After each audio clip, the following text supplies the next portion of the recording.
Welcome back to CEO Money. I'm Michael Yorba. And I'm Irving Price. All right, we've got a tremendous guest with us now. His name is Dave Meltzer, and he owns a company called Sports One Marketing. David, welcome to the show. Thank you for being here. Thank you, guys. What a pleasure.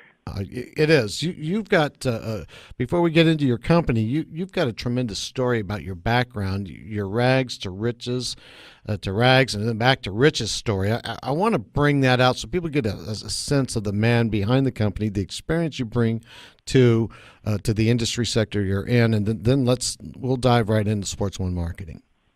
Absolutely.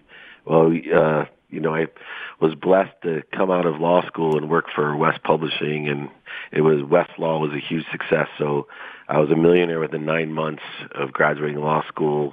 We sold the private company, West Publishing, to Thomson Reuters for $3.4 billion in 1995, which really catapulted my career in technology.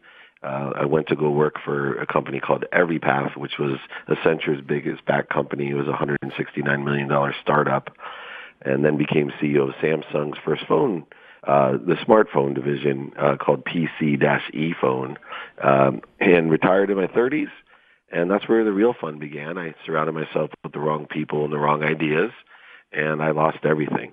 And had an awakening pushed by my wife to outline who I was and take stock in who I wanted to become, and wrote a book called Connected to Goodness about it, but ended up meeting Lee Steinberg, who's most notably known from the movie Jerry Maguire. He co-produced that with Cameron Crowe, and then became CEO of the most notable sports agency, met Warren Moon, and all his history with Sports One Marketing. We formed that company 8 years ago and have had nothing but growth and success and happiness since.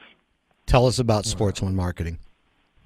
Well, Sports One Marketing, most people thought it was a spin-off with Lee in marketing athletes, but it's really not. What we decided to do was to first set goals of, number one, making a lot of money, two, helping a lot of people, and three, having a lot of fun. So everything that we do had to have a charitable component. And what we decided how we would create revenue was to leverage what we thought were two unique assets that we had. Number one was relationship capital in the inner circles of sports and entertainment. So this multi-billion-dollar vertical, Warren and I, because of our career and successes and failures, have a kind of 1 degree separation with anyone in sports, entertainment, media, high net wealth individuals, sponsorship, activation, product placement. That was the first asset that we recognized. And the second one was this unique experience created situational knowledge about how to monetize sports.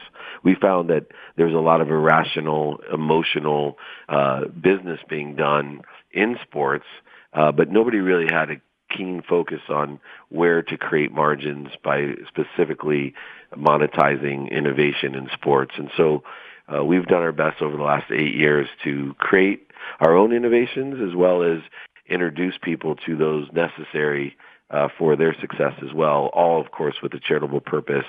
And we've done really well with, one, our aggregated marketing platform that we built, and two, a media company that we built, both with very unique perspectives of sports. Tell us about the media. Let me go through this first. You're very innovative in the media compared to companies in your space. Tell us about the Playbook and the podcasts and where they fit in the market. Thank you. Yeah, we just launched with Entrepreneur Network, Entrepreneur Magazine, Entrepreneur.com, the Playbook. It's on iTunes. It's a podcast that talks to innovation in sports, whether it's via athletes or CEOs or executives from companies in sports and entertainment. But what we found on the media side is the production of the production. So I have a media company that produces the behind the scenes of the event. And the unique aspect of our media company is everything is not only real time, but we edit it and then you have these 30 and 60-second, bite-sized video, which is very palatable for today's audience, that goes up onto the media and social media, and it really becomes in perpetuity a great marketing tool.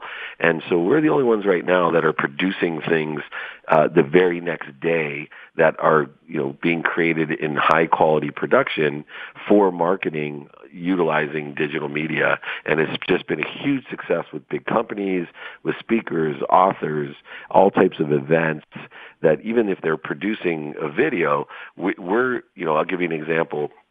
We will take a sponsor for a Chargers game, follow that sponsor to the tailgate with all their guests, go on the field with them, follow them up into the suite, and then produce overnight this video that they then send to all their dealers and retailers and clients and future clients.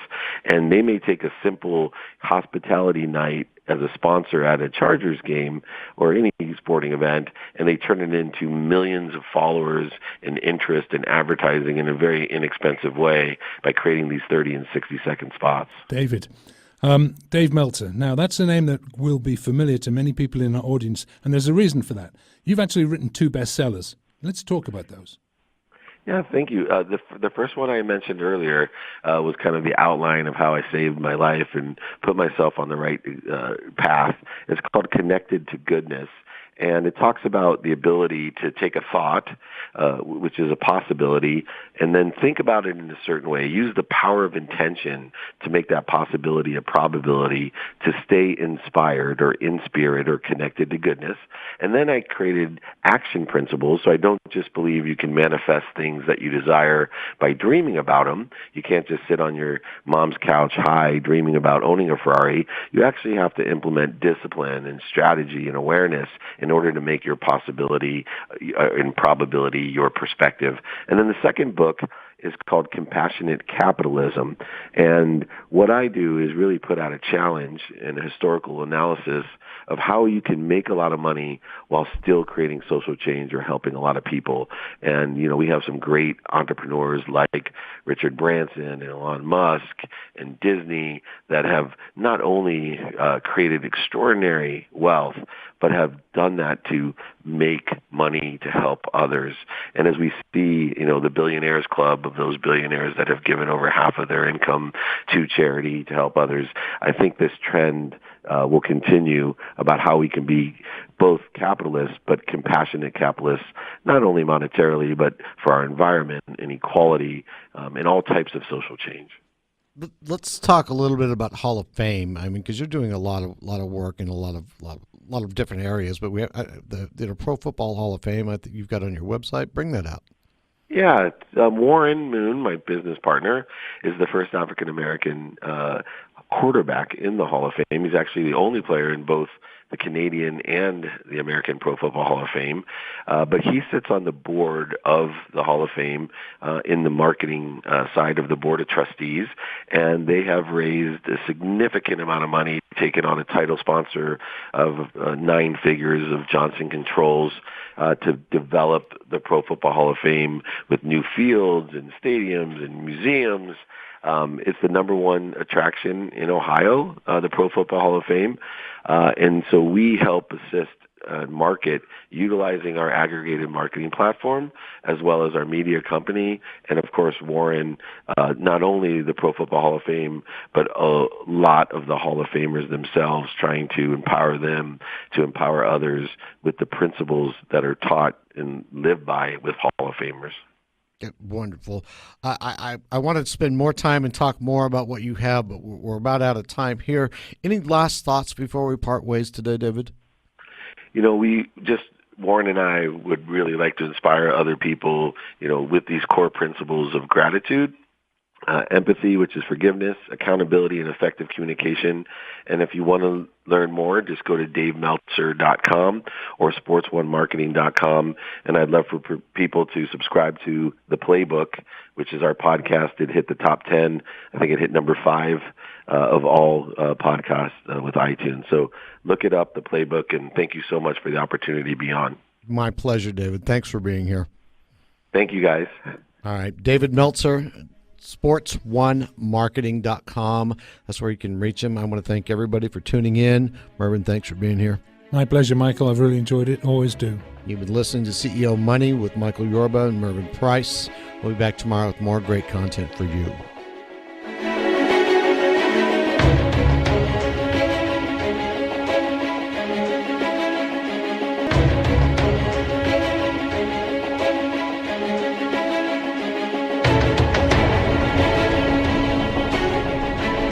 Thank you for listening to CEO Money.